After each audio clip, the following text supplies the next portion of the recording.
Koliko god izgleda lasta da je atraktivna, da je lijepa, toliko i opasna. Kakav sam bio?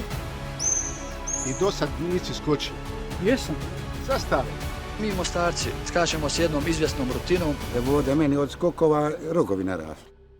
Šta je to u toj nekoj energiji koja se dešava oko skokova u Mostaru? Mostar is one of the trickiest locations, I would say. We feel special in this place. Every year we come back.